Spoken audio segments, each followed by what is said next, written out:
Ia te tipu mai ia, te taoto mai ia, te kāu ia, riki, ati e mauri ora. I mai o a tēnei ki a koutou, uri no i te tēpu ki a koutou, i ngā kōkona, ngā au e whāo au te aroa, nau mai, ara mai, piki mai, kake mai, i tēnei wānanga o te Poari, piki o te Tari, whakaora nganga au o Aotearoa, nau mai, ara mai, piki mai, kake mai, whakatau mai. E mei, ki ngā mate, ki tingi tu eiti, tira mai, I tēnei wā me tana whānau e aue ana, ki ngā mate katoa, aeri ki tō te ārai, moi mai rā, ki tātou o te ao tūroa, tātou ki a tātou, koutou ki a koutou, tēnā koutou, tēnā koutou, kia ora mai tātou katoa, kia ora mai.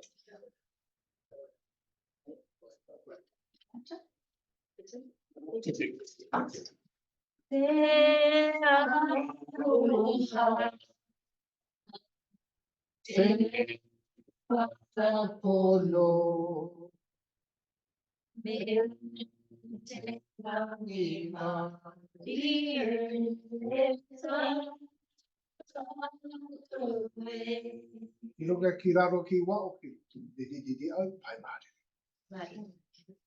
Na mihimihi. Tēnā koutou katoa, ko kai tokorau, kai koe whangarei whenua tākou, ko parahaki, manga no chipinga aha, kei te awa kairangi, tuku kainga noa nei, ko honi taku tānei, ko Rhondda Knox taku Whenua, ko tumu whakaire mei te karahita, te Poari, karanangaha o Aotearoa. Na mihi te Poari, na mihi te Rōpū Tohutohu. Na mihi te Tari, na mihi nui ki a koutou kai whakaora, nangaha o Aotearoa. Nā mai haere mai. No reira tēnā koutou, tēnā koutou, tēnā koutou katoa. A warm welcome to each of you. It's a privilege to join Peter and provide the program overview. I'm Rhondda Knox, the Chief Executive and Registrar for Poari, the Occupational Therapy Board of New Zealand. Te Tai Tokerau is my special place, having grown up in Kaikohutohu and then spending many years in Whangarei. Born in Zimbabwe, my parents returned to Aotearoa when I was a baby. I'm a fourth generation in Aotearoa. They opposed the apartheid regime and instilled in me a strong sense of social justice. My father is British and Welsh, hence my Christian name. My mother's ancestry is Scottish, German and Nova Scotian. I live in the Hutt Valley with my husband John and have an adult daughter who lives in the UK. And every attempt we get to convince her to come home just isn't working. Some of you will know me from a variety of leadership roles I've had across the health and social service sectors.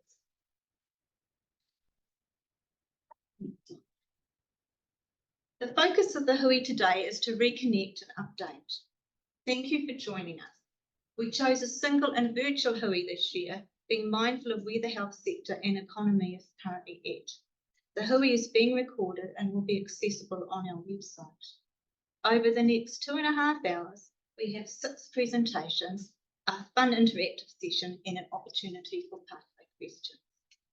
It's been a full-on year and we want to keep you informed of our new strategic plan, Te Whai Tawhiti, enable you to hear from Martin Chadwick about the Allied Health Report and receive updates from Te Tari and Te Tohutohu.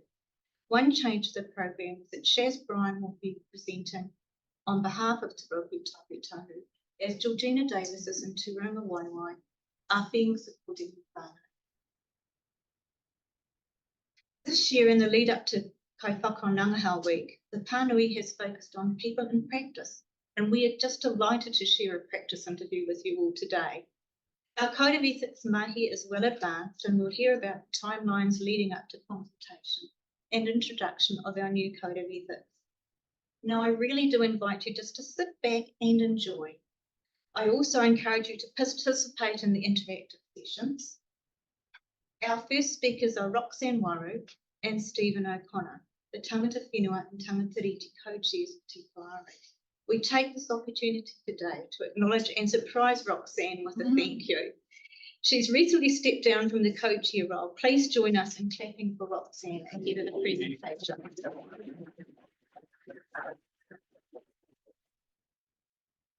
Tēnā rā koutou katoa.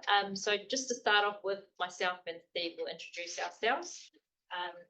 Waiaho, he uri tēnei no te tai rāwhiti, I te taha o tōku pāpā, no Ngāti Kahanunu ki Wairo, te aetanga hauiti, Ngāti Pro, te whānau apanui, me rongo mai wahine, he kai whakaora nganga hau ahau. Kia ora everyone, my name is Roxanne Waru, and as Rhondda has just said, the outgoing Tangata Whenua co-chair for the board. But I'm happy to be here today with Steve to talk about the journey so far and the work that we've been doing on the strategy. I'll hand it over to Steve. Tēnā koutou katoa, ko airana whakapaparanga mai, inare, ko Moronsville, te whenua tupu, ko Aotipoti te kāinga, ko Stephen O'Connor Whenua. Good morning, everyone. Welcome to our hui. As has been mentioned, I'm the co-chair tangata Tiriti, and it really has been my privilege to serve on the board for the last 4 years, and in the current role as co-chair for the last couple. I'm going to introduce to you our board, and for those that you haven't seen before, that lovely picture up on the right-hand side of your screen is our board. I won't go through all the names, but it's worth noting that we have 4 out of the 9 tangata whenua, 5 are tangata Tiriti. We aim for 50-50, but 4.5 board members of each was a little bit hard to achieve. We have 3 lay members on the board, which is the most that we have ever had. I myself am a lay member on the board. But the makeup of the board means that we have that the Māori voice, tangata whenua voice, is heard at all levels of our organisation. And it's really been a strong emphasis of that. We try to prioritise te reo Māori and te ao Māori, and just to have our values aligned with what is good for tangata whenua. We are well supported by our Chief Executive and Registrar and our Te Tari team, and this last year has been exciting to have Rhondda take up the helm and see her bringing her gifts and skills to our board. You will know that this organisation is chiefly funded by yourselves through paying your fees, and I'm sure you'll be pleased to know that we haven't raised the fees for many years as well, and we do our best to try and keep a lean machine, but I do manage to achieve a lot as well. So next slide, please. Thank you, Roxanne. So just to give you an idea of where we've come to and where we're at now. So obviously our previous strategy, Mahere Rautaki 2022 to 2024, is coming to an end. And we had a hui earlier in the year where we did a SWOT analysis to determine, where are we heading to from here? And I suppose through those discussions with not only the board and others, we've formulated a new strategic plan that we want to share with you today. Just want to acknowledge those who have contributed to the strategic plan, te whai tawhiti, for 2024 to 2029. So we've had the input of Matua, our te Rōpū Tohutohu Māori Advisory, te Tari, the staff here, and then also obviously the board to help bring this all together. So I suppose just to let you know that the strategy is really building on what we've achieved so far, and it will be over that 5-year period with smart measures in place and an implementation plan that will sit alongside the strategic plan. So our purpose remains the same, to protect the health and safety of members of the public. So that's our core function, regulatory function, which is under the HPCA Act.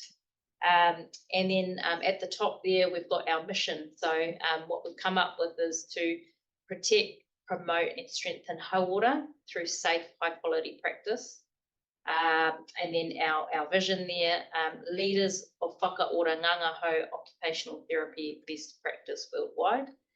And then obviously our guiding principle and something that we use to help ensure We're doing things in a way that is tika and pono, is that we're guided and our mahi is underpinned by te tiriti or waitangi. So yeah, that's that. And then just in terms of our strategic goals and areas, ngā kaupapa tuturu. So obviously we've got these goals in mind. These are the main areas that we want to focus on. So best practice, protecting public safety through regulation, developing our networks, so relationships to achieve our strategic goals, innovation. So we want to drive a culture of innovation that will meet the changing environment for health practitioners, so occupational therapy practitioners, given that we're in a time of a lot of change. We need to keep up with the demands of that as a profession. And then obviously sustainability is a big one, not only environmentally, but also sustainability of our resources and ensuring that we can continue our model, which is based on te tiriti or waitangi. So how can we ensure that we're continuing to bring people into the fold who can uplift and uphold the strategy that we have in place. So those are probably the main areas to let you all know about today. In terms of our values, these were quite important for us to land on these, and we've got our 4 values here. Manaakitanga, this is around supporting and protecting our vulnerable communities. That is a big part of our role, so emphasising that. Rangatiratanga, so leading the organisation with integrity and inspiring others. Maramatanga is around nurturing knowledge to support advancements in best practice. And kotahitanga, tangata whenua and tangata tiriti, achieving mutually beneficial goals. Thanks, Rox. The last goal value was about kotahitanga, and it reminds us of our symbol of the Whakahoutia, the two-hulled canoe, and that was a symbol that we adopted with our last strategic goal, and it's still an important symbol for us. It's about going together as te tiriti partners.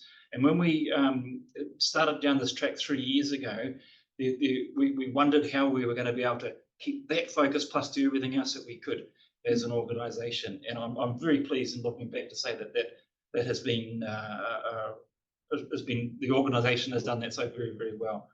And I want to give credit to Rox as being a real key leader in that as well, and helping us and guiding us in that.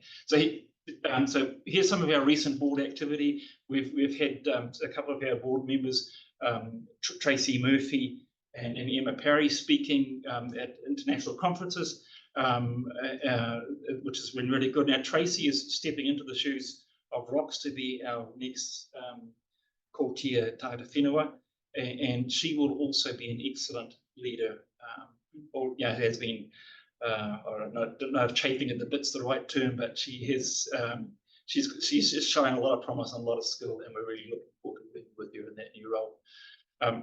Just recently, we hosted the Occupational Therapy Board of Australia. That was following Rox and I having a visit to the APRA conference last year, and being hosted by them, and having them come and join us for a hui and a meal together and so on, has really built some good, strong relationships there that I think we're going to benefit from, learning how things across the ditch are a little bit different, and how we can learn from each other, particularly as regulation reform is underway in New Zealand, health reform. It gives us some pause for thought about what we might need to consider and seeing it from a different perspective. Part of our role is to monitor the trainers of OT. So we've recently had visits to AUT and Otago Polytechnic. We've got one coming up in Hamilton shortly.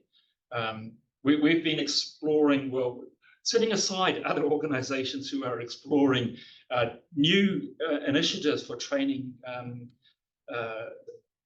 whakaora nānaho. So there's one being proposed in Te Taitokorau, which will be a work-augmented program.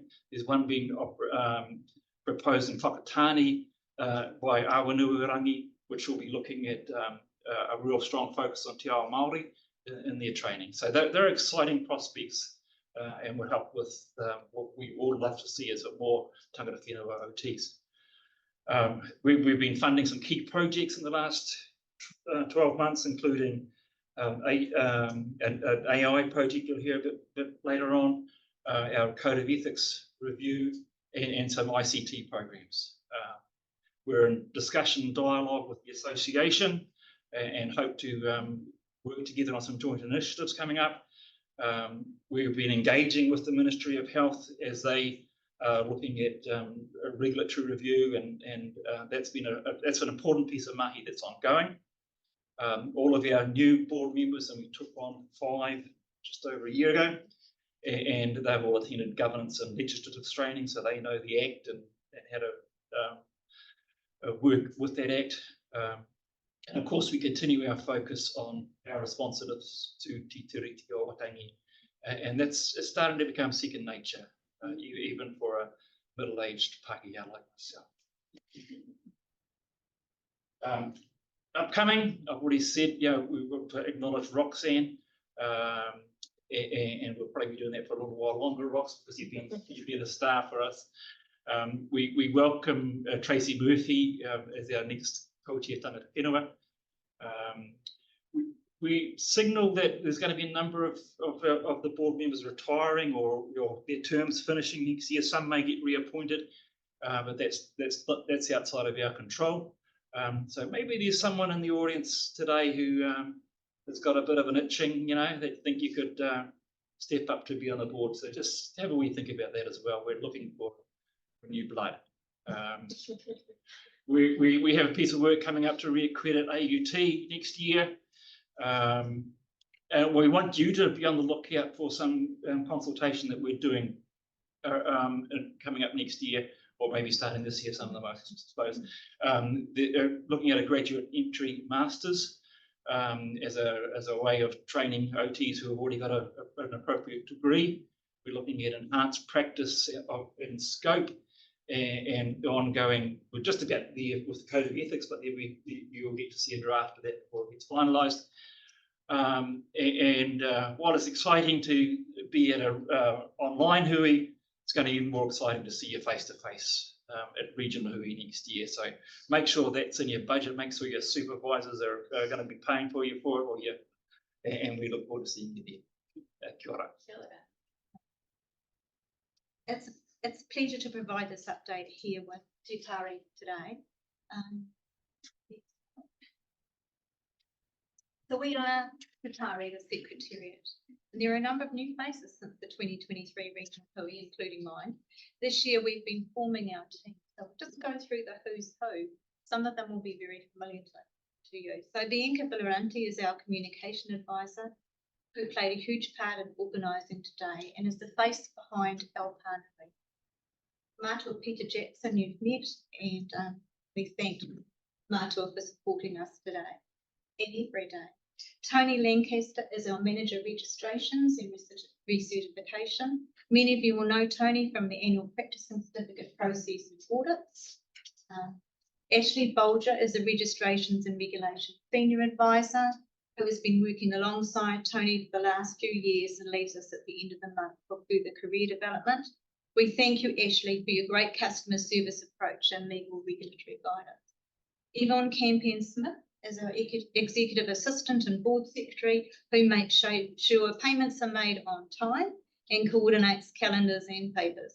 Carolyn Simmons is our Tiriti Kaitohutohu Ngaio Professional Advisor, who links with board supervisors and has a portfolio of professional mahi. Shaz Bryant is our Tangata Whenua Kaitohutohu Ngaio Professional Advisor, who also has a portfolio of professional mahi and recently led the mahi for the Kaipapa o Ngāo Māori hui. Earlier today, we welcomed Naomi Stearman, our new Kaitohutohu Ngaio, and Madeline Helbeck. Unfortunately, we don't have a photo of you up yet for Madeline, but that will be happening shortly. Madeline's our new registration with recertification assistant. Ngā mihi, Naomi and Madeline. Caitlin Yeoman joins us in October as the Standards Policy and Risk Advisor. Caitlin is completing a Masters of Public Policy and joins us from the Ministry of Health. We're a small team, committed and passionate about our work. So what we do? Well, the principal purpose of the Act is to protect the health and safety of members of the public by providing for mechanisms to ensure the health practitioners are competent and fit to practice their professions. Well, we manage registrations and maintain the public register. We manage recertification, annual practicing certificates, manage the e-portfolio cycle and audits, receive, assess and manage complaints and notifications, apply the right touch through our Notification Assessment Committee and our Professional Conduct Committee. We set and review secondary legislation, standards, policies, guidelines, such as the scope of practice, competencies, code of ethics, induction and orientation. In terms of communicating, we have inquiries, panui, presentations, resources, Kaitohutohu stakeholder engagement and hui. We accredit and re-accredit programs leading to registration, as Steve has touched on, and we monitor whakamutunga health programs of study leading to registration. Some of you will have seen the green regulator sheet. It's really helpful what we do sheet. So if you're ever wondering if something fits for us, it's a good guide to go to. So we thought we'd share some of our numbers with you. So these are numbers from the 1st of April 2023 to the 31st of March 2020. I'm going to talk first about the left-hand side. The number of kaiwhakarananga holding an APC continues to gradually increase each year. In the last 5-year period, this equated to an additional 532. Our overseas qualified practitioner numbers rapidly increased since 2022, when there were 77, and now there are 200. There has been an increase in the number of Māori kaiwhakarananga, which is fantastic. And for those practitioners holding an APC, 8.3% are male and 91.4% female, and 0.2% gender diverse or nominated. Overseas registrations are predominantly from the United Kingdom, around 100, followed by 59 from Ireland and 51 from the Philippines. But those are the key countries that our overseas registrants come from. Through our Trans-Tasman Mutual Recognition Arrangement, we see a lot of overseas registrants who actually never work in Aotearoa. They just use the process as a cheaper and quicker way to gain entry to work. There have been reduced numbers of Whakamutunga students training during and post-COVID, and we're really pleased to see the entry numbers this year are starting to pick up again. And in May 2024, there were 578 Whakamutunga at AUT and Otago combined. More than 75% are under the age of 25, which bodes really well for our future workforce in New Zealand. Trends show a slowly increasing number of Māori training, and in May this was at 26% of our common student numbers. That's really good, really something we can all be proud of.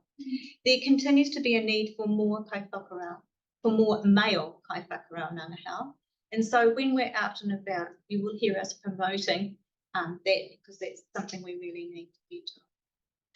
On the right-hand side, you'll see some of our workload numbers. So a small team, as Steve mentioned, but we really punch above our weight in terms of what we tune out. So I really want to thank and acknowledge everyone for the mahi. Next slide. Look, our work program is really diverse, and as you can see, there are a number of great achievements in the last 12 months, and we've already heard from Tari on some of those.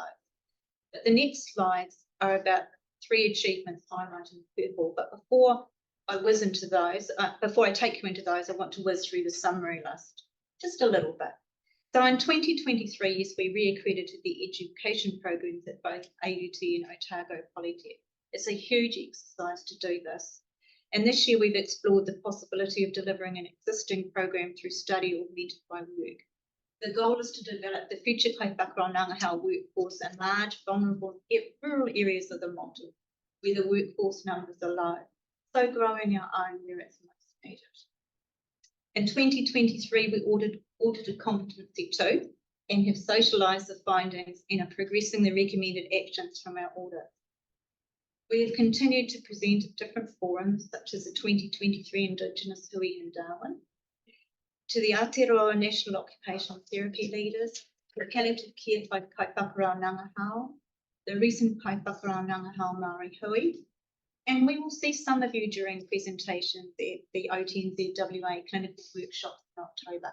So do pop along and say hello to us. We take pride in hosting the occupational therapy key stakeholders, and recently the Māori Poari and Health Responsible Authorities.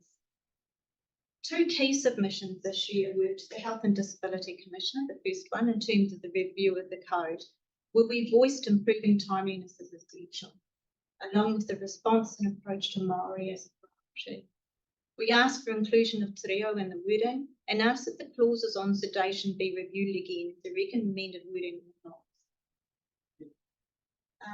Another key submission was to the Ministry of Education to seek a levelling change for Whakaara Ngangahau education program delivery, to position this at the same level as physiotherapy, nursing and midwifery. We're about 2 levels below, which for one program alone is about $690,000 a year. It's really important that we move our level up so that we can deliver what we need to for our whānau. While our everyday mahi is full, we continue to seek out where we can make a greater difference in meeting our purpose. So one of the Purple 3 key initiatives was Kiritaki Whakoro. A name is gifted to us from Te Pāo and Te Rōpū Tohutohu and our Matua, our consumer reference group. They provide a consumer voice regarding some key projects, policies that we are developing. Members share their experiences and contribute to discussion. It was established in May 2024, and we went out and invited applicants with individual experience in receiving or caring for someone who's received Whakaara Ngangahau services in the last 5 years, and currency was important. Experience with similar health, disability and wellness committees advocating for consumer interests. Our 6 consumer group members are from across the Motu.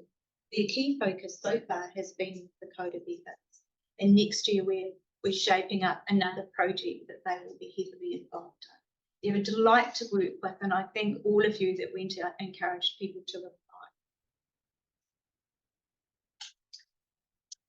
In One Touch is our database introduced in 2022. We upgraded to version 12 in July this year. While for a number of you in practice, it's not a big deal, for us that sit behind the wheel, it's vitally important. It's a user-friendly system with a tailor-built back end to ensure it's fit for purpose. We use a responsive Canadian vendor from a large international company, and we've developed a really good relationship with them. Our system is profiled internationally as exemplary.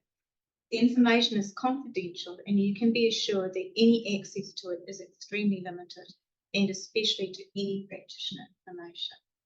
Reflective practice is used to demonstrate competence and contained in each occupational therapist's e-portfolio. It's a wonderful professional development tool that is your tool as much as it is ours.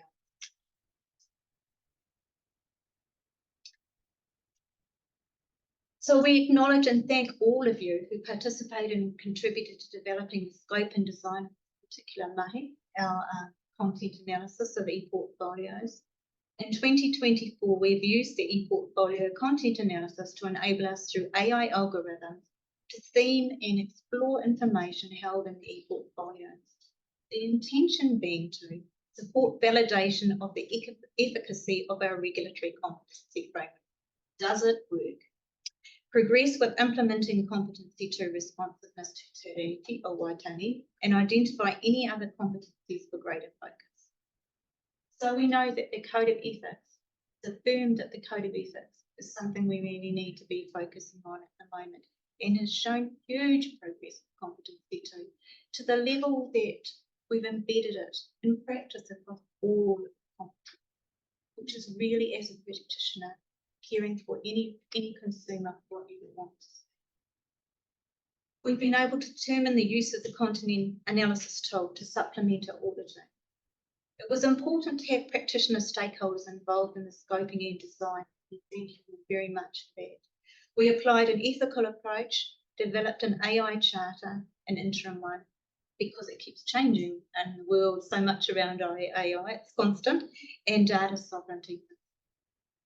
Neuro-linguistic programming. So we had the pleasure of meeting two extremely bright men who are neuro-linguistic specialists, all about language. And they developed analytical tools and then applied that to cluster and identify groups of response by person, competency, and regulatory cycle. They developed interactive tools that can filter and search the data, surface individual practitioners' response with goals and reflections across cycles. We tested the tools against these. We are now looking to use the tool for supplementing auditing and ongoing regulatory mahi. Next slide. So we have been out and about, and I sort of had that song in mind, we've been everywhere, man, you all know. So access and visibility is important for Te Tari. For me, there have been numerous highlights this year, but key is always meeting kaupapa o ngā reo and hearing from you of how things are going for each of you. We've had a presence throughout Aotearoa and virtually in other countries. Show your ability in Auckland, Hamilton, Palmerston North, Christchurch and Dunedin. Provide an opportunity to connect with consumers and practitioners. Our registration managers spend time at APRA in Sydney, looking at their systems and having input into their mahi, and bringing back to us ideas. Student visits with upcoming new graduates in Auckland, Hamilton and Dunedin always receive positive feedback and are ongoing. Our program monitoring visits along with re-accreditation have seen us at AUT and Otago. And I've already touched on presentations and other aspects of stakeholder engagement. Next slide. Over the next 12 months, we will be out and about more as we implement Te Tautaki. We roll out the Code of Ethics and consult on a number of key pieces of work. So there will be a nice user-friendly AA guideline for practitioners. We'll draw on Occupational Therapy Board of Australia's document. The board are currently looking at a safety framework out of scope, which is about enhanced practice. We've got some key secondary legislation we're working through, and you'll all be involved in that in terms of implementation. So thank you. And our next presenter is Martin Chadwick. Kia ora, how are we all? Kia ora, Martin. All right, well, my apologies for being a few minutes late. I had the circle of doom as I was trying to log in, so apologies. So who have we got in the room there today? Oh, we've got people from the board and Te Tari, but we've got 122 kai whakaoranganga online, Martin. Kia ora. Very few pearls of wisdom, aye. Aye, oh, that's good. That's good. All right. Well, let me just do real quick. So, kia ora katoa, ko Martin Chadwick ahau, ko matatua toko waka, ko putua ki toka maunga, ko whakatane toko awa, ko Ngāti awa, ko te whana apanui o ko iwi, ko te apia haora haumi, ko te manatu haora. So, kia ora, Martin Chadwick. I'm the Chief Allied Health Professions Officer at the Ministry of Health, and yeah, really privileged to have a little bit of time with you all today, and just really want to talk you through a piece of work that some of you were involved in over the course of last year into this year that we did, and we tried to think about a more glamorous name, but we couldn't quite come up with it, but it was the Haora Homi and the Allied Health Report. And maybe for another time, but we'll talk through how we were gifted the name Haora Homi, but needless to say, it really speaks to the integral nature of allied health and quite simply how without us, things fall apart or we can't take as many people on the healthcare journey, of what occupational therapy is critical to that. So I'm just going to do the share screen, and of course this is Zoom and not Teams, which means everything is upside down. I've got to go to the bottom rather than the top, and hopefully I won't lose you all and get the right screen. Here we go. All right, that looks promising so far. All right, still got you all? Yep. Excellent. Okay. So probably only about 4 or 5 slides. So I'll go through this real quick and then any questions if we have time at the end. But one of the things we really wanted to do when we kind of came to 2022 is there was the understanding that it was new legislation that we operated under. And from a Manatu Ministry of Health perspective is that we've got 4 key things that we really need to discharge.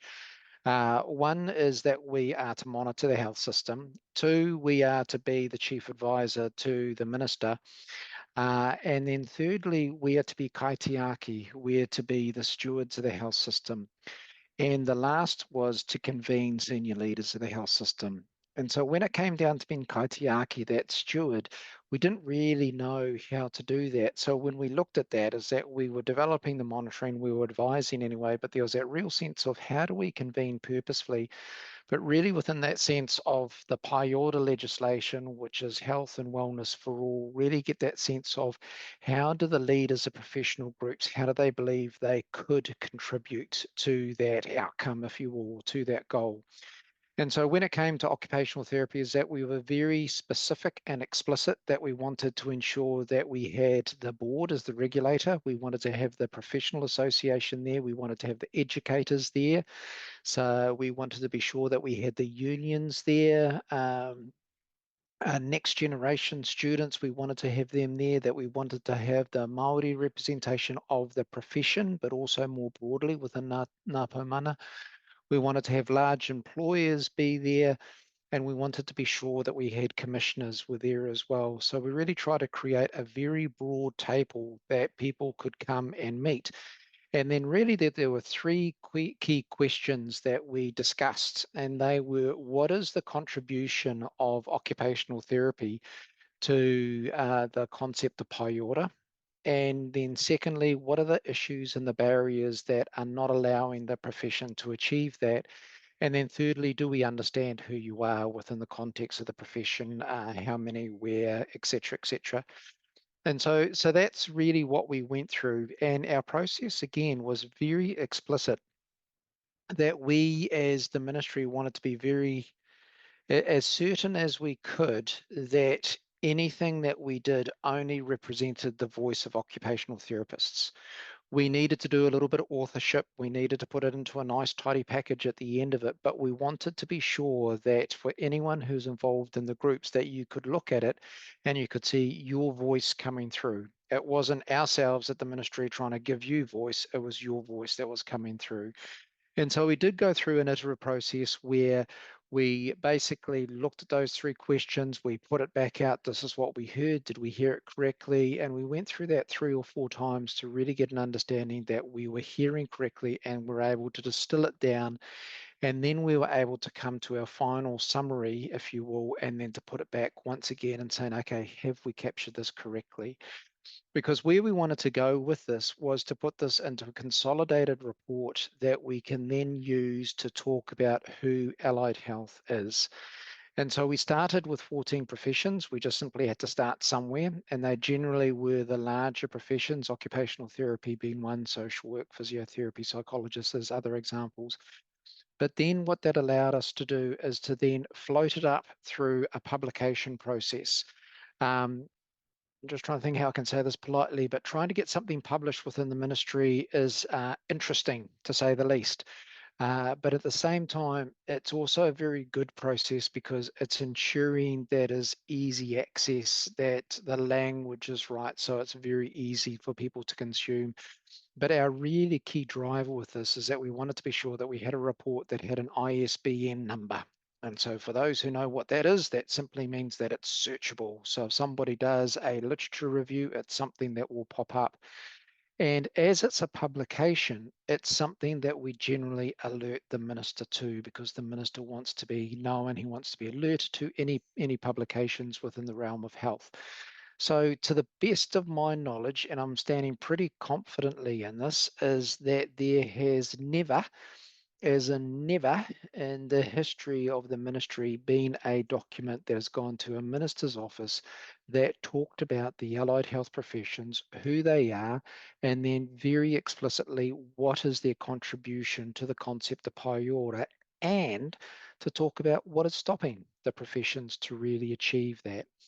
And so that is now there. It's sitting in the Minister's office, and it has been referenced to, and it's the beauty of having been in several other fora where with Health New Zealand, for example, where they've talked about, they've been referencing it as a document. So I think it really has given a little bit of a if you will, that we can now look, we can reference to and say, here is a capture of the allied health professions. And then for us, as we kind of look through it, that it was pretty easy to start to identify what were some of the key themes that were coming through around the impact for allied health. Without a doubt, this is going to be anything you could disagree with, that we've got the ability to support the sustainable delivery of health services by offering cost-effective services which achieve good health and wellness outcomes. We can ease the pressure throughout the health system, including primary care, mental health, and hospital specialty services. We reduce the time it takes for a person to receive a diagnosis. We help prevent and detect health conditions and provide earlier interventions. We improve a person's quality of life, supporting people to retain their ability to work, learn, and engage in their communities in ways that are meaningful to them. And we improve health literacy and self-management, empower whānau and communities to stay well and enable them to maintain their independence. And I think with those key themes, you could very easily remove allied health and just simply insert occupational therapy, because, you know, as one of the allied health professions, you know, I would challenge you, tell me where that is not wrong. But I thought that that was a really nice summary there. My apologies, my other screen's over there. That's why I'm looking off into the distance. It's not that I don't like looking at you, but so that's what came through there. But then identifying some of the shared barriers. And so workforce retention challenges and loss of experienced professionals. I think this came through really, really strongly. And it's one of those, when you look, allied health particularly is very much in the 70 to 80% range of female dominated. What does that mean around retention in the workforces when you look at life course and the like? And so with that, we lose our experience. So we lose the very people that we want to be retained in the workforce. So how do we start to look at that? Insufficient clinical placements and support for clinical supervisors. It's just a bugbear which is still there, that if we want to train the next generation, they need to have a place to be trained. We need people that are ready and prepared to take them. Insufficient support for students and training programs, including financial support, which leads to increased attrition. Really interesting to look at a lot of programs. What is the dropout rate? So we can get people into the programs. Do we retain them in the programs?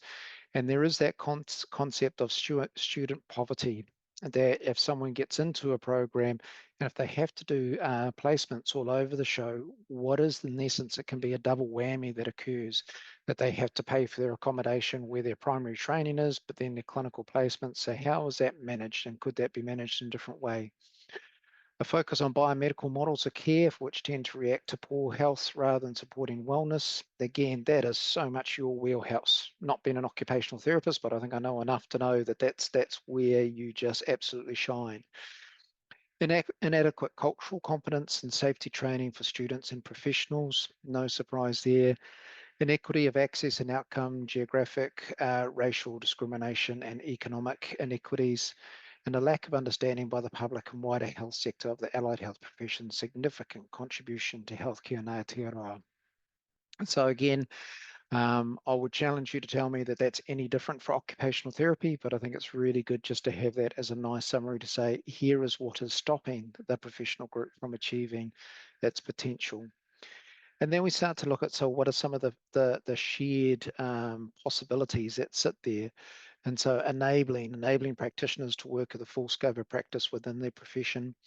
I'll stop myself there. Delivering cultural safe services that respond to the needs of the people and communities who use them. Reflecting, ensuring the workforce reflects the population it serves. Supporting the workforce by increasing staffing levels, retaining experienced staff, and supporting professionals to participate in continuous professional development activities. Developing, improving training pathways to support students, clinical supervisors, and clinical placement providers.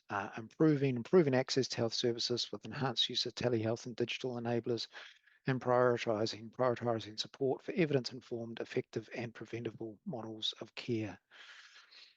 And so lastly, next steps. So we've got that summary, essential insights. We've got the report, which has gone over to the Minister's office. And what we are doing now, because we did a lot of the larger professional groups with that initial 14, but we're now looking to look at some of the smaller groups. Think that allied health, it's a very broad whānau, so how do we make sure that we can be inclusive? So we've got people knocking on the door, so we're going to be trialling osteopathy as our first one, a nice small group, but one that would be really good to highlight, and then optometry, chiropractors, and many others that we need to link into there. And then just a real encouragement that if you want to delve into it, it is posted on the ministry website. And again, that's part of that discoverability piece, is that we wanted to make sure that this is something which is available, it's referenceable. If you just go onto the website and just do Allied Health Report, that will lead you to it. And hopefully you can see this is something that we want to build upon. Because I'll kind of end here is, this last period of time has been challenging for all of us in many ways, but one of the paradoxes in some ways that sits within this is I've had more time with this minister than what I probably had with the previous 3 ministers combined. And so he's very problem focused. And so that is the ability to really present to him what are the solutions. So when we look at problems, what are the solutions? And so as an example, for first specialist assessments, there's this concept of a PUC code, which is a purchase unit code, which allowed something to be costed and counted. It didn't account for allied health professionals. And so once the minister understood that, basically eyeballed and said, fix it. And so it's been fixed. And so we now have physiotherapists that are claiming FSAs. We have optometrists that are claiming FSAs. We're going to be looking at audiologists who will be doing FSAs, potentially looking at speech language therapists doing the same. So that is something which I'm just trying to think that you can't underestimate what a game changer it is, because lifting allied health out of the ALSOs to actually say this is the value of what we do, that when there is a need for the population, we provide solutions to those needs, but it must be counted and it must be appropriately costed. So there is that sense as we build future models of care, there is a sense of let us not just think of doctors and nurses, but let us think of doctors and nurses and occupational therapists and psychologists and speech language therapists and audiologists and because that's where some of the real solutions lie. So anyway, I'm going to get really get up in a good way. So I'll pause there, and really happy. Any questions, queries, or any thoughts that come through that. So back over to you all. Martin, Kia ora, thank you. A great presentation, and people will get in touch with you post your presentation, I'm sure through to the ministry. However, if anyone's got anything specific that they would like to discuss Hātai at the end of the sessions, that will be greatly received. Thank you for joining us. All right, thanks team. Good to see you all, and enjoy the rest of the session. Can't get that. Oh, where do I leave? It's different. Which team? You'll find the exit button. Severin. All right, thanks guys. Bye. Bye. So we now welcome to Rōpū Tohutohu and an update. Yep. Okay. So we'll be up Kia ora mātātou, Waru, ko Shaz, Bryant, tōku ingoa, and I'm just going to just present a bit of mahi that Te Rōpū Tohutohu, of which I am a part of, and the mahi that we have been doing for the last few years. Kia ora. So I just want to quickly introduce our Rōpū in case you don't know. We have Sharon Gemmell, who is our chair for the Rōpū, Georgina Davis, who many of you may know, Wendy Raumati, who is our layperson, who works down in Otipoti in the health sector, Huhana Fautere, who you may also know, myself, and Jake Tahitahi. Yep, and so that's us. So this is just a little bit that we've been working on with Te Tari and Te Poari. So we have been a part of developing the Te Whakahoutia model, established connection with Karanui Marae down here in Punake. We maintain relationships with Te Wānanga a Whenuarangi and support the needs analysis for the kaupapa Māori school. We hope to have it up and running soon. We provide advice and support for the reaccreditation of occupational therapy programs. And Te Rōpū have been a major part of the reaccreditation of their programs in both kura. We've had input into Te Poari school monitoring documents. We've helped to collate, of course, the Waiata booklet that we all use. We've participated in the Rautaki Mahere strategic plan and the communication strategies. We've contributed to Te Poari's policy documents, including the use of te reo, anti-racism, and the poha policy. Excuse me. With the and we also, of course, work alongside Matua Pita and provide advice on tikanga, kawa, and maintain cultural safety for Te Poari, including providing support and advice for Te Poari, mihi whakatau, and pōwhiri. We also maintain our roles and advice with the Code of Ethics. And also Sharon, for instance, she sits on the Finance, Audit and Risk Committee. So we do quite a bit of active mahi for the board here. Kia ora. Is that it? Got one more, I think, somewhere coming. Yeah. Whoop. So, but basically what our priorities are is to provide cultural safe advice to Te Poari on cultural matters, to ensure that Te Poari and Te Tari are in a culturally safe environment, and to ensure that the model adopted by the board is enhanced and thrives. Yep, and that's pretty much Te Rōpū Tohutohu. Kia ora. So we now move into our interactive session, and hopefully those people who are going to participate, which I hope is many of you, have scanned your QR code for Mentimeter.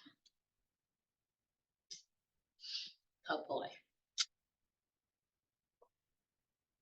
So there we have it. If you haven't done, please pop it on. It just does take a little bit of time. They have to scan the You code. need to scan their QR code. For some people it's quick, and for some it takes a bit. And if you can't scan it, then you just put in Pencil paper. menti.com.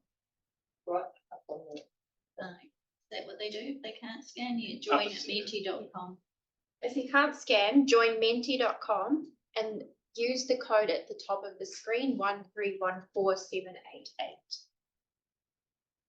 The line break. Ka pai, I can Ka see some pai. hearts I coming see up. some hearts coming through.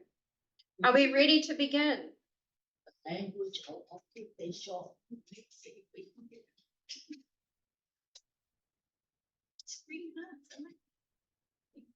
Being satisfied, content with one's occupational performance or engagement.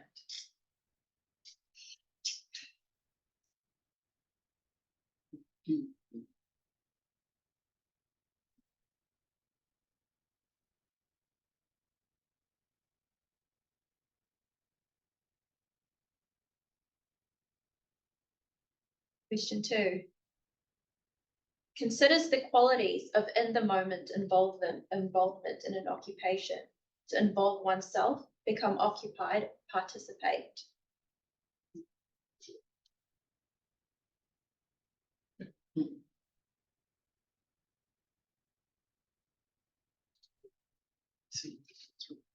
Yeah.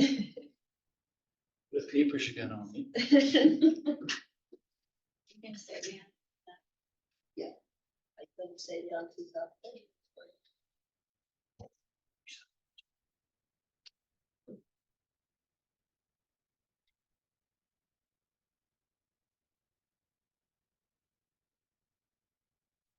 Influence of external circumstances that prevents person from acquiring, using, or enjoying occupation over an extended period of time.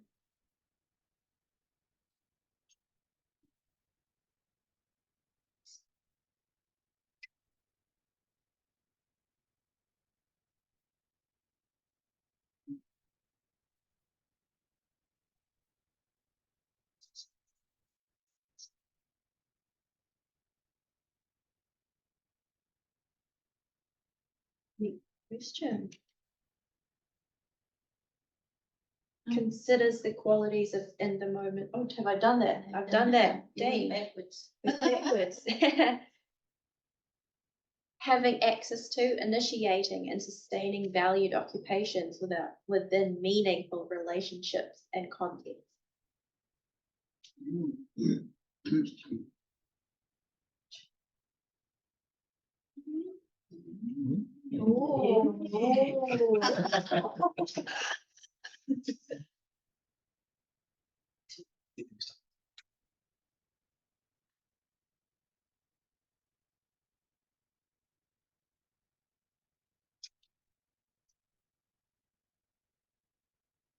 Growing awareness of the dynamics of hegemony and recognition that dominate practices are sustained through what people do every day.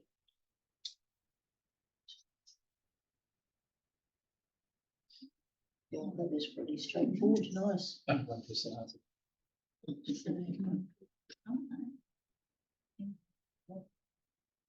Oh.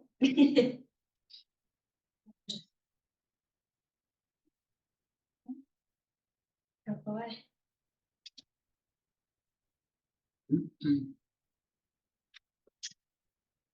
Coined by Wilcock and Townsend, it describes an ideal where everyone can engage in occupations aligned with their habits, values, and needs.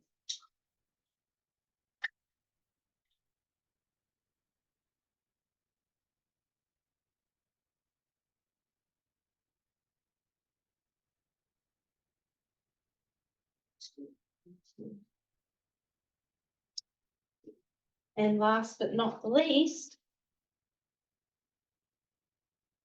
individual, legal, social, or ethical entitlements related to occupation. Oh.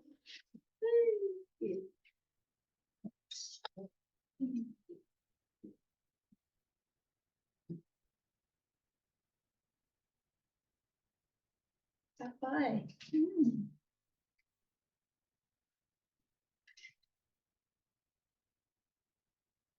I wish we did. Have you got the answers? Yeah. They show up in the background, but they don't show up in the actual poll at the front end, which is strange. Oh, okay, so. I'll look at that. So our next presentation is a virtual one, and it's a pre-recorded one because the presenter can't actually be with us today. Carolyn, would you like to? Kia ora koutou katoa. Coming up now is I had the pleasure of interviewing Associate Professor Daniel Sutton, who many of us will know. And so without further ado, he can speak for himself. Okay, so kia ora tātou, ko Carolyn Simmons hao no tamaki makaro e no hoana I anai nei, ko Kaitohutohu Ngaio Tangata Tiriti I te Poari te mahi. I'm here today with the awesome Daniel Sutton. For those of you who don't know Dan, he is a kaiwhakaorangangahau occupational therapist with a passion for supporting mental well-being in individuals and communities. And Dan's research has focused on living well through meaningful activities, sensory strategies and social inclusion, and he is an associate professor at AUT. So nā mai, haere mai Dan, ngā mihi nui kia koe. Thank you so much for joining us on the National Hui and being interviewed as part of our Ko Wai Tātou series in the lead up to the World Occupational Therapy Day in October. So welcome. Kia ora, Carolyn. Lovely to be here with you. All right, so I've got some questions. So perhaps to start, a good place to start would be, could you tell me a little bit about your who you are and your whakapapa? Kia ora. Ko Waru, ko Pennines, te maunga, ko Derwent, te awa, no Inarangi, no Airani, hau, ko Sutton, ko Kingslake, te whānau, me te wānanga aranui o Tamaki Makaurau e mahi ana, ko Daniel Sutton, taku ingoa. My name's Daniel, hail from England, Ireland, and a bit of Scottish in there in my ancestry as well. And I was born in England, born in Essex actually, but grew up in the north a bit in Accrington until I was about 8, then moved to Tamaki Makaurau, grew up in East Auckland, sort of Penrose, Mount Wellington area. Now live on the North Shore with my wife and 2 teenage daughters and work at AUT. And yeah, I'm associate professor, as you said, in the School of Clinical Sciences. I based within the Occupational Science and Therapy Department here at AUT. And I've been here quite a while, for 25 years, since 1999. So this has been a big part of my career as an occupational therapist. Thank you for that, Dan. I didn't know that you were born in England. I was, yeah. Yeah. I'm a Pom. You're a Pom. But you're a Kiwi now. You're a absolutely. And more importantly, I know that you are Tangata Tiriti. And I'm sure that a lot of people will identify with aspects of your whakapapa as well. So thank you for that. Sure. I'm just wondering, perhaps a good place to start is I'm actually curious about what motivated you to become a kai whakaorangangahau. So could you share a little bit about that with us? Well, when I left school, I didn't know what I wanted to do really. I knew I wanted to do something creative. That was part of my passion, and enjoyed art at school. But I also wanted to do something that was useful and could serve others in some way, give back, I guess. I was brought up in a church environment where kind of being of use and giving back was part of the culture. And so, but I didn't really know exactly what I wanted to do. So I applied for physio, I applied for psychology, I applied for art school. Didn't get into physio or art school, so I did psychology for a couple of years at Auckland and at Waikato University. Then I went in on an OE, and while I was on my OE traveling, I heard about occupational therapy, and I thought, that kind of combines my interest, because through psychology I gained an interest in sort of mental health and how people think and behave, and what shapes behavior and thinking. I thought this occupational therapy sounds like it might combine my interest in psychology as well as sort of more creative pursuits. Because I guess I had in my mind that it used art and other creative occupations as part of the therapy at that stage. And so, I applied, still not really knowing a lot about occupational therapy, but I think it was driven by my interest in creativity and being of service and sort of being useful in the world. Yeah. Cool. So thank you for choosing kai whakaorangahau as your mahi. Would you choose it again, Dan, if you were to choose? Absolutely. I was glad I didn't get into art school and didn't get into physio now, because I think I've been able to use my creativity in different ways, but in a way that I guess can make a real difference. Not that art can't, that you can't through fine art, but in a way that makes a difference to people and people's lives.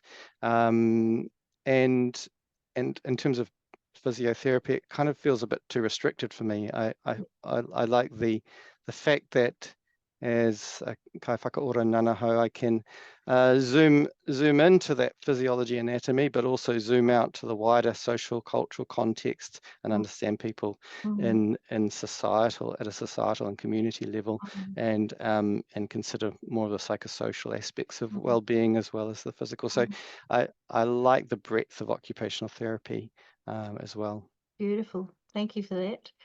I was just wondering, along your career journey, were there any major key steps or pivotal moments that you took to get you to where you are today?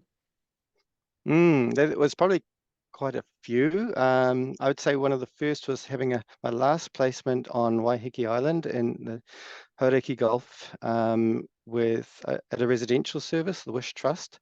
I had a really lovely, wonderful supervisor, Mary Hamilton. Some may remember Mary. Yes.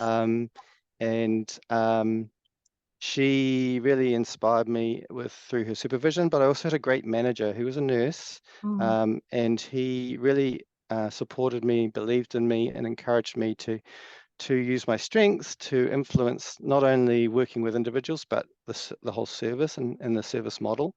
So after that last placement, I was offered a job at Wish Trust, and Mike really took me under his wing and allowed me to kind of step into leadership positions and take responsibility for training staff and shaping the service delivery model there, which was wonderful. So I think that kind of set me off on a kind of I guess you'd say a leadership kind of trajectory around teaching and developing of services. And then probably another milestone was moving into education when I joined AUT during my 20s, and sort of went down the path of teaching and learning and research, and so that was quite a significant milestone. The wonderful Matthijs Lucassen highlighted that there was a job going at AUT, and I'd never thought about going into education, but I thought I'll throw my hat in the ring, and amazingly I got the position, and that took me down a path that I'm still on of learning and development, learning and growth, ongoing and research as well, generating new knowledge, which has been fantastic. And so doing my PhD, I guess, is another milestone around, and that from that I really appreciated the power of an occupational lens, the importance of understanding lived experience, and really listening to the expertise that people who've been through recovery journeys have got to share, and incorporating that into our practice. And then a couple of other probably milestones has been being approached by Te Pou to lead or help lead the sensory modulation rollout. So the pilot study back in 2010, I think, and then sort of ongoing research around sensory modulation and developing service delivery and mental health, and then securing the contract for providing the new graduate program. So their passion for supporting our new professionals, not just occupational therapists, but we have social work and nursing. So that interprofessional practice, I think, has been a real interest and passion, and supporting our new clinicians to transition into complex and stressful workplaces often in mental health and addictions. So it's ongoing. That's what I love about this career as an occupational therapist, and in education, you never stop learning, you never stop growing and developing. There's always something more to do. That's fabulous. And you're also now an associate professor as well. So down the line, you'll become a professor as well. So we do need to honour you as the profession for being one of our academic greats, and for all that you have contributed back to the profession. And I loved that you were talking about, it's about the people that you meet along the way, and the opportunities that present to you, but then that you take those opportunities and make those choices. And you also talked about it's not just about your journey, but it's about everybody else's journey, and it's a bit of a partnership, isn't it? It's a receiving and a giving journey that you've been on. That's so absolutely. Thinking, what then do you value the most? I know you've talked about this already, but if you can just in a nutshell say, what do you value the most about being a kai whakaoranganga house? Like, what gets you out of bed each day to do mai? Yeah, lots of things. I think the fact that it's relational work, whether it's out and practicing in mental health and addictions or here at the university, it's always relational. And so I look forward to seeing my colleagues, seeing students, seeing and working alongside guest speakers, people in the field in terms of research. It's all about relationships, and I love that. And the ako, the reciprocity of teaching and learning. So as you mentioned, it's not just about giving or taking, it's about mutual learning from each other. So I never stop learning from tauira, from the students that we working alongside. Yes. A couple of weeks ago, we had our first course for lived experience workers, so people working in peer and consumer roles, and just learning, sitting and listening to in the classroom, learning from their stories of recovery was just incredible. So yeah, I love our core, the mutuality and reciprocity of that. Yeah. And yeah, just I guess the opportunities to make a difference in terms of create or helping people reach their potential, so whether that's students or people involved with research, opening up opportunities for others to step into the light and shine their light in the world. Yeah. Nice. Thanks so much, Dan. One more question. As a kai whakaorangangahau and a ahorangi tūhono, associate professor, is there one thing that you would like to say to our future undergraduates and graduates in general?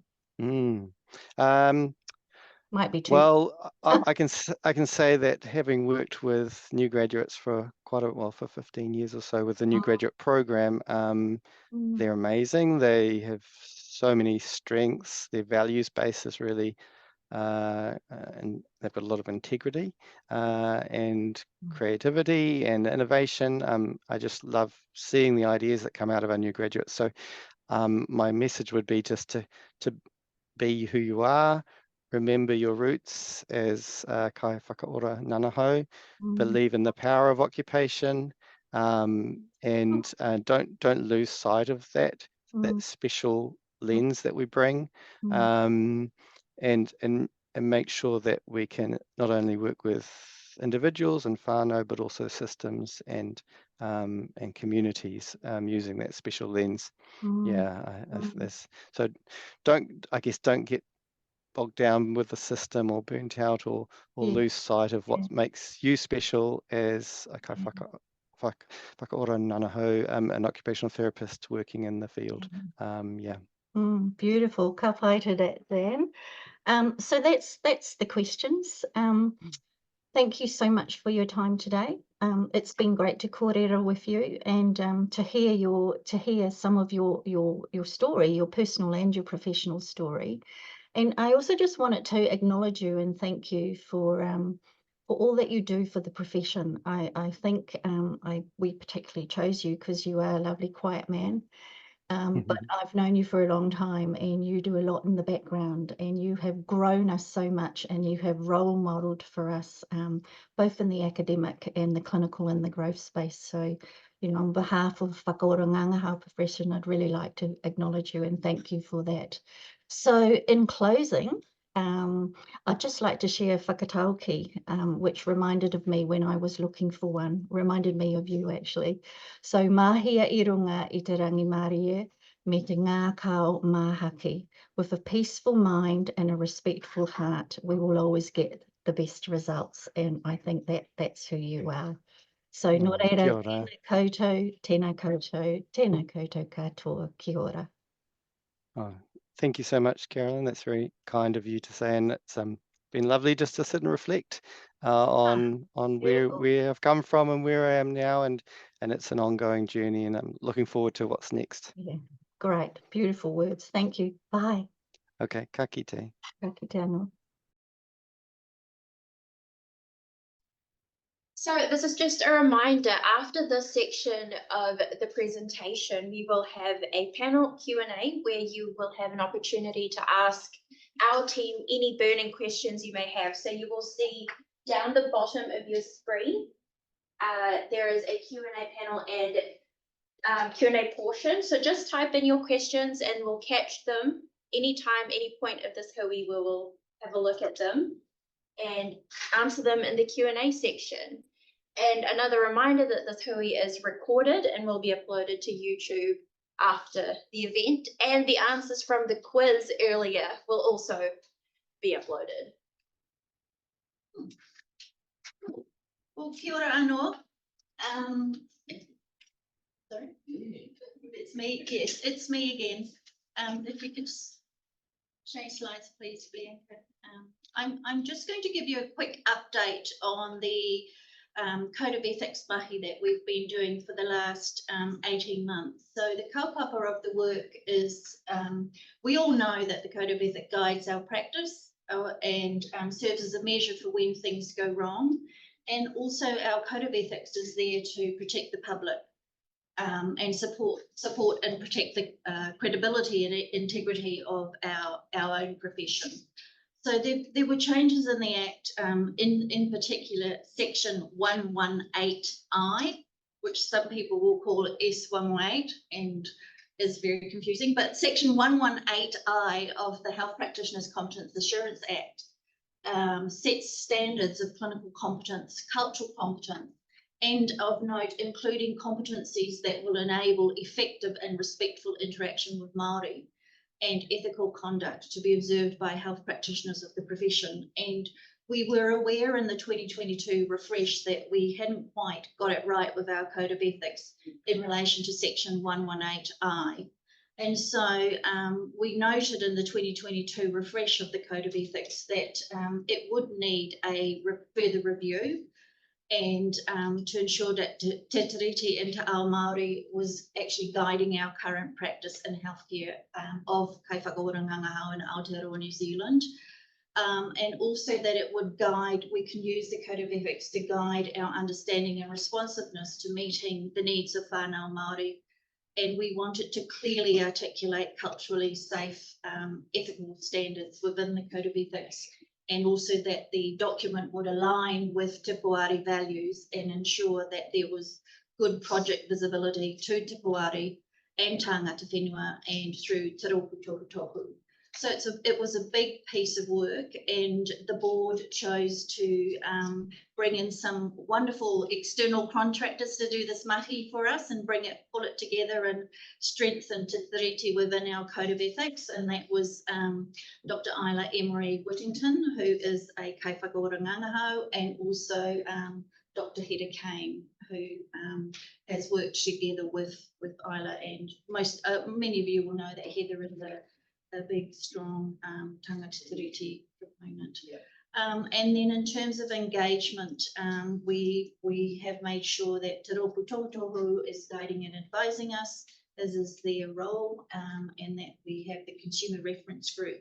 Our documents will pass through the consumer reference group, and also there are a bunch of focus groups. But just to give you an idea of where we're up to, the next slide will show that. So the timeline, as I said, I think we started last year, a little bit before last year, October 2022, we engaged in the project formulation stage, and then we contracted the two doctors, the two academics to come in and do the work, and they started with a critical tiriti analysis and an Indigenous ethical guideline literature review, and they did the analysis was done on our existing 2022 code of ethics, and we made sure that there was visibility with Te Poari, Te Tohutohu and Māori practitioners, as I said before, and also Te Tari, their secretariat was involved in the mix there.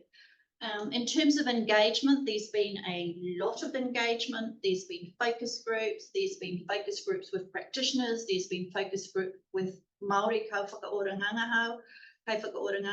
There's been engagement with, again, with the three that I mentioned, the Te Rōpū Tohutohu Consumer Reference Group, and there is a particular Te Poari core group that meets with the external contractors. We're kind of at the final phases. There's been lots and lots of iterations. The writing phase they've been through. We're now expecting the draft document to land on hopefully Rhonda's desk by the end of September. That will go to the core group and the consumer reference group, and then before it goes anywhere, it will need to go to the board and Te Rōpū Tohutohu for sign off. And before it comes anywhere in use, it will have to go out for sector consultation, and so sector consultation involves you guys as well as our key stakeholders, and then before it lands on our desks to be actually translated into practice, it will have to be gazetted with the Ministry of Health, and then we will be able to use it. And from there, we will then be round about this time as well, we'll be thinking, how do we socialise it with you guys as the key users? of the Code of Ethics. So I think that that's it. Mainly though, you know, with all our documents in Te Poari, it's important that all of us as kai whakaoranganga own the code, use it and be held to it. And I pinched that from the Dappins code.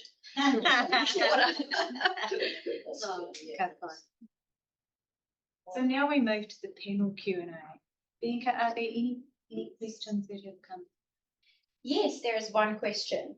What is the board doing to increase both men in the profession and representation of men within the leadership structures? Question. Kia ora, that's a great question. So probably just to give an indication that, as with any other groups that maybe not represented, that there is some work that needs to be done around attracting males to the profession. That will be part of the implementation plan that will come through, that you will see more of. But of course, I think some of that is around involving male occupational therapists to give some feedback around what they think would be good ideas to attract more men to the profession. So I think there's some work that needs to be done there to get that advice. And the diversity of the breadth of practice keeps changing. That in itself is becoming more of an attractant.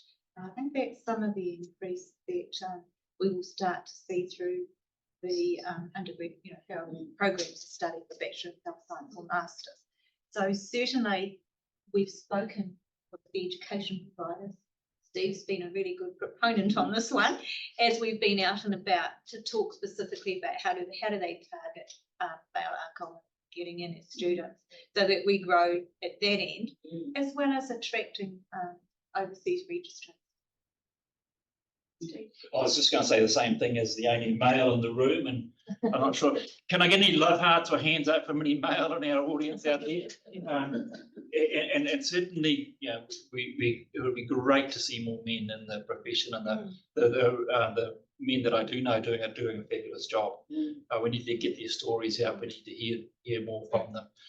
But when we've been visiting the schools, you know, I have pushed this a bit, and just see the staff start to take that on, really starting to really think about, this is a question we need to be thinking, particularly in recruitment, you know, getting out to the high schools and so on, and how we tell the story of how this is a good fit for men as well.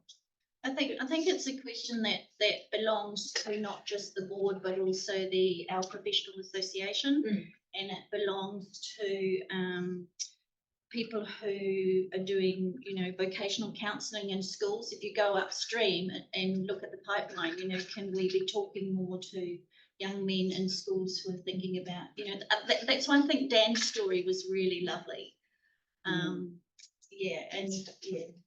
So it's an answer, it's a collective answer. It's not just the one group's answer. Great question. And that question's been around for a long time, hasn't it? The great thing is that we are measuring and monitoring this, and I'm not sure that that's possibly always the case of decades gone by, apart from obviously in work practice setting, it's pretty clearly obvious. Thank you. Thank you. Next question. What work is being done to support neurodivergent and or otherwise disabled occupational therapists? That's a really, really good question. Often there are barriers in the training programs when the lived experience piece is so important within the profession. So we do have a number of kai whakaoranga who will have declared to us issues in this regard, health issues that we've actually worked through and supported. Many of them have their own plans in place, which is what you would expect in more facilities. And talking in terms of the environments they work in, tend to choose environments where it's the most appropriate for them to be. Some will have come to our attention because they may have been in a very, very busy acute setting, and it just hasn't worked for them for a variety of reasons. And then we stepped in largely through our Kaitohutohu Ngaio to work with them and have a look and have a talk, and you know, have a really good talk about some of the things that are happening for them. In terms of our regulatory role, because that's what our role is. And usually I would say the majority of those have actually found a better setting for themselves with their employer. But you might both be better to answer that. I mean, it's what you've said, but I mean, in terms of the board's work, our work with neurodivergent individuals is individual. You know, it's with the person in relation to what's going on for them in their work setting, and then we support them through that. Another question, the implementation of the EMS prioritization form P1 and P2 in March is having a significant impact on the delivery of services, equipment provision to people with disability. What is the board doing in this space? I think I'd like to respond to that one. So the minute that the changes started to happen, we contacted the Ministry of Health and alerted them to the fact that this was a major concern. And you'll know that there was significant change in terms of ministerial portfolio not long after that in the review that was being done. So we expressed our concern and that we were hearing a lot from the profession and that we were really worried as a regulatory authority about the impact it would have on consumers. It's the thing to know is that we are about regulation, we're about public safety. So we know about people's incomes and their businesses. But where there is something that we feel there is harm or an adverse impact as an outcome to whatever part of the community in Nahaura, that we do step in and speak. We also had a really good engagement with the Occupational Therapy Key Stakeholders Group. That announcement happened the day before, I think, Roxanne, wasn't it? Or the evening before of that meeting. And so we all talked around what we could do to respond in terms of our own agencies or our own organisations. There are still some aspects happening. There's some ACC changes that I think are happening too that are starting to have an impact. There's something about travel, rural travel, or kaitwhakaranangahau. And we will be having some engagement with our ACC portfolio manager. But that gives you a bit of a feel for where we sit. We don't actually lobby because that's not our role. But if we see that something is creating harm for public safety and health, then we will speak up. Got three more. So one is, with an increase in overseas registered OTs, are we going to see updated supervision guidelines, particularly in support portfolio writing?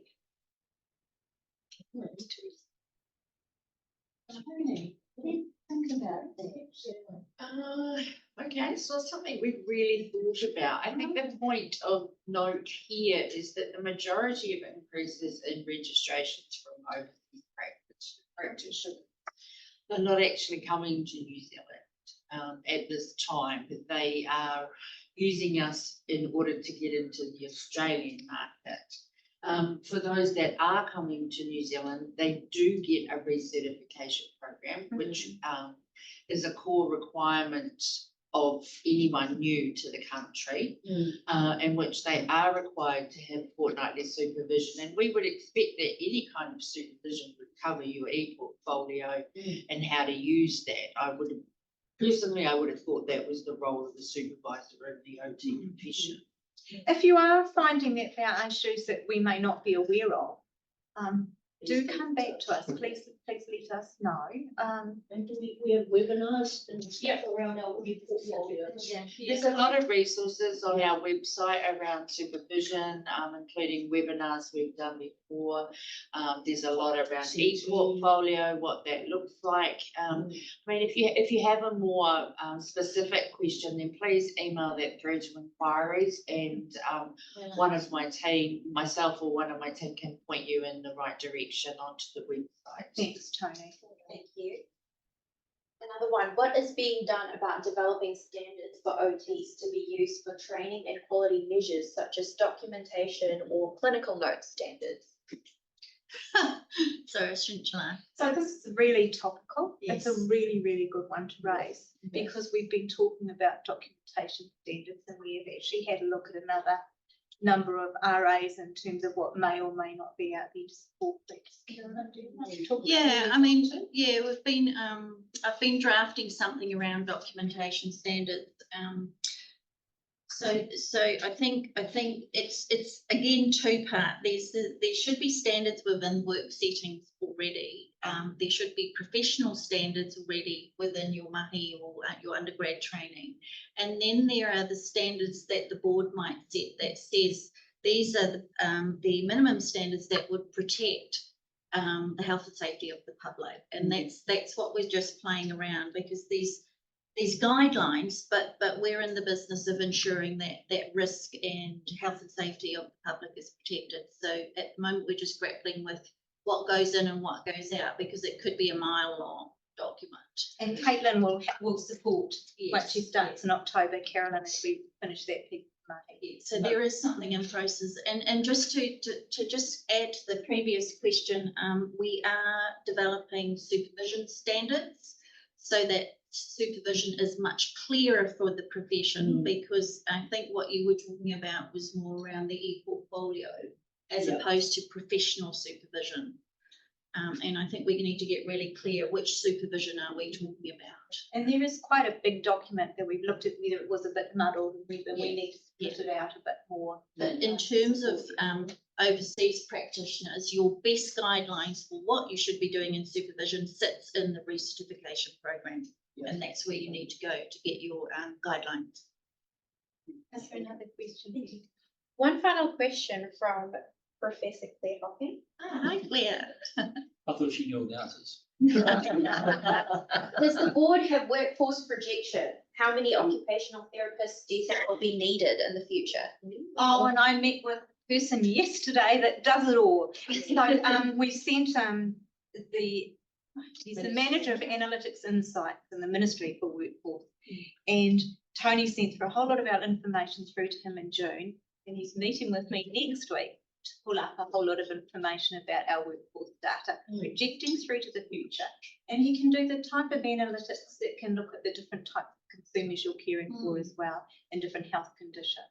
So it can be that big, or it can be this, And we can link it to Martin's report. Yes. Martin's office report. Yeah, it's something that we do on an annual basis, and I mean, again, it's something that we can put a snapshot into our pānui once we've all seen the data. He will be reporting to the board in December, so we've got him down as a presenter. Not that I've had that chat yet with the co-chairs, but so that's a manual joke. So we're really looking forward to that piece of work that will come through for December, and then we will share it before.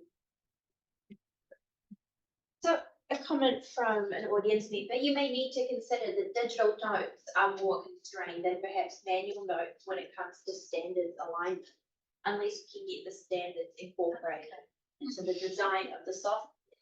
So patient record notes, consumer record notes, and other forms of documentation, like PMS, patient management system.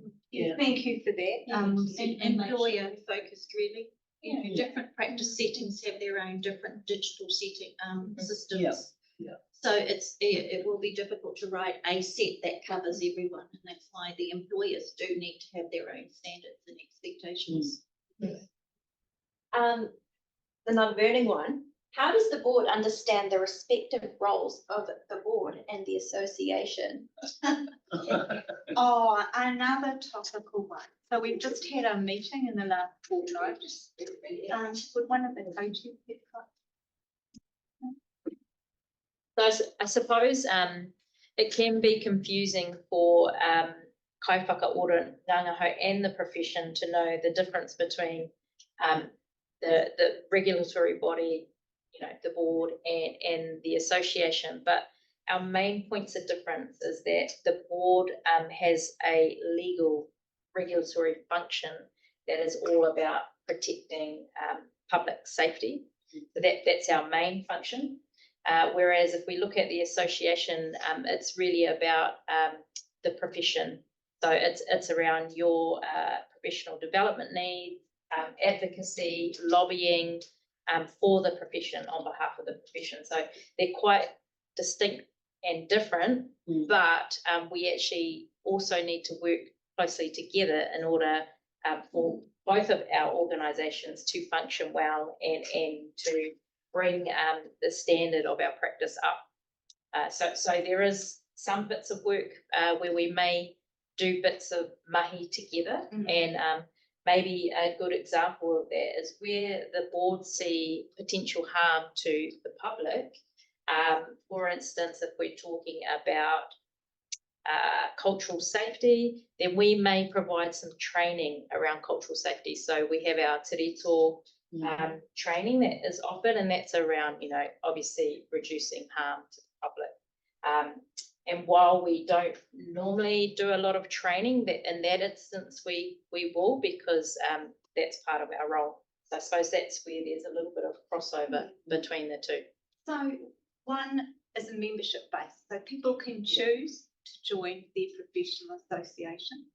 I belong to a professional association, and there's all sorts of gems and information that I receive back from them that I would not hear from a regulatory responsible authority as we are. But there will also be lots of pieces of information in the Pānui and that I hear from our council about practice that I need to know as well, that keep me abreast of changes that might be happening and things I need to be aware of.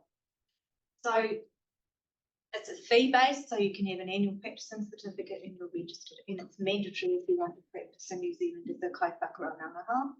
The other is more of a professional model membership association. And I guess we welcome feedback from you on thoughts and ideas.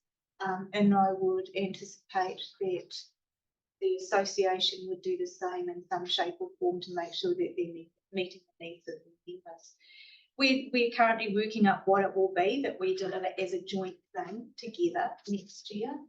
And I think doing that will make slightly clearer our roles for people, because we will do the aspects that link to our RA role, and they will do the aspects that they get feedback from the profession that the professional want to offer. At the simplistic level, I always just think the board is all about, if I want to practice as a kaifakaora ngangahau in Aotearoa, New Zealand, I have to be registered and hold an annual practicing certificate so that the public knows that I'm safe to practice. That's the board. That's the Health Practitioners Competence Assurance Act. What is the board doing around specialist scopes of practice? Okay, so some of you will know my background and know that in terms of nurse practitioner development in New Zealand, that I helped support write some of the legislation and reviewed it for the Nursing Council and the Chief Nurse, and was an Executive Director of Nursing at the time. And as I've been out and about, I've had conversations with a number of you, so the palliative care, kaifakaro nangahau, Notland, around what do we want? What do you see as advanced practice in your roles? Yeah, what is an advanced role? What's enhanced mean in occupational therapy? So when Martin talked earlier about physios and optom, those of you from this region will know that the optom development for doing the FS, starting on FSA movement optometry for glaucoma, that we did that at the hut and we said how to do it to the ministry. We also worked out what to do with the physio MKS role, so that we had them doing the first specialist assessments in conjunction with consultants, but we couldn't get FSA dollars. So now the PUC code has gone. So therefore, if we're looking at our profession, kaifakaro nangahau, what's our big thing? Well, we keep people out of hospital. We're occupation focused. We're vital to what's needed at the moment in this country. We were just recently talking with OTBA, and their numbers of kaifakaro nangahau, or their equivalent, obviously, in that country, has hugely increased over the last 2 years, like hugely, and that's around disability.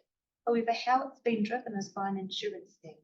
So we will never have that in this country, but we do know that there's a growing number of elderly, disabled, and people, that really, really need our care across a variety of different platforms. Look at mental health. What are we doing there that we could do more of or do differently? What would be enhanced in that setting? if we look at hand therapy, the hand therapists are asking to be able to do joint injections. Well, why not? If we can do releasing of trigger fingers that way, people can get back to work and live a better lifestyle, earn an income. GPs can't do that kind of work and they don't have the capacity to. It spans across plastics and it spans across orthopedics. We don't have the registrars in the hospital to do it. The patients just wait and go on waiting lists and get sicker and more disabled in terms of their hand function. So why not? It's a bit of a no-brainer. So the fact we've been asked and we know that the physios have started, that would be one of our first things. So Te Poari last week looked at a board paper that Carolyn had written that we discussed on widely about something we call a clinical safety framework. It's a safety framework out of scope activities. To actually give a pathway to start to look at how we might be doing that. So we're just doing a bit of finessing on it, and then it will come out to some areas for discussion and consultation, and then we will shape it up further. It may have to become secondary ledge because it is kind of scope related. So we're working through and we'll talk to legal about that. But I've been kind of wherever I've been saying, think about it. What does it mean? What could we be doing? So have a look at Martin's report, go online, come back and tell us what you think, because that's what we want to hear. Sure. The initial stats noted that the average age in the profession is in the mid-40s, and often we talk about difficulties in getting people to supervise trainees who have experience. Do we understand why and what areas ex-OTs are working in when they're not needing APCs? Is our scope too narrow, as I'm sure they're using their OT skills? Just So run they're not working in OT anymore, but they're actually using their skills. So they are practicing. So they are practicing or not? It's a tricky one. We might need to Yeah. explore that one offline. Yes, please get in touch with us. Okay. And we'll try and break the question Yeah, down a yeah, little so we have a better understanding, or if you can give us a call and we can work our way through it. Or email inquiries and we'll make sure the right people Yeah. get it for you. Because there's quite a few layers to your question. We're not trying to fob you off, but Yeah, but there are many layers to your question. someone that will we need to unpack. coordinate that response. Yes. Unless you want to break it down bit by bit. Yeah. Oh, one came up. Oh, lucky last. Lucky last, what is the board doing or planning to do to attract more people to join the profession for OTs to stay in New Zealand?